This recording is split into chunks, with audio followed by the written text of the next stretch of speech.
This is how you use the pitching machine at Seaside or Bat 24. First, when you set up your L screen, make sure the cut is clear of the chute. I always recommend using a stool or a chair to set the balls on. Some machines are going to have a feeder, some are not. If you have the feeder, you can use the team feeder or you can manually feed. That's what we're going to talk about today. If you're going to use the feeder, leave the feeder off. The first thing you want to do is sight the machine in. So you want to turn the machine on. Please have the knobs at 0. Let's go to 446. I think that's a good speed to start with on any machine. From there, 4 is the top wheels, 6 is the bottom. You want the bottom wheel to be faster because what you're trying to do is create backspin coming out of it. And you always want to feed the ball with a 4-seam grip instead of a 2-seam or random. Nice 4-seam grip. And you'll see the light turn green, it's how you're good to go. If you're using the feeder, then practice feeding from the top. Make sure you throw a strike. That was a little bit low. I'll raise it up.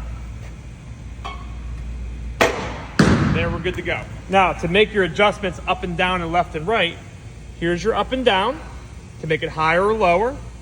And here's your left and right, where this is just hand tighten. You can loosen it, and then you can adjust it left or right, whatever you need. And then you just tighten it up. You don't need to over tighten that, just a little turn. Now, you will see, over time, the machines will wear out a little bit and the motors will get a little bit weaker.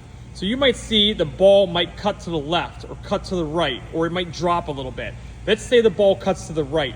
What that means is this top left motor is stronger than this one and it's pushing the ball to the right. So what you can do is just add a little click here. Now you compensate for it, you make it stronger. Now, if you're throwing a good pitch and let's say your son or daughter is just missing because it's too fast, well, slow it down, but do it in together.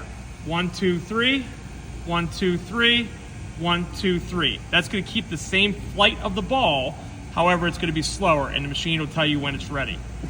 Now, when it comes to the feeder, you dump your balls in the top, baseball or softball. This is a baseball machine in this case. And then this knob here is going to be how fast that the machine feeds.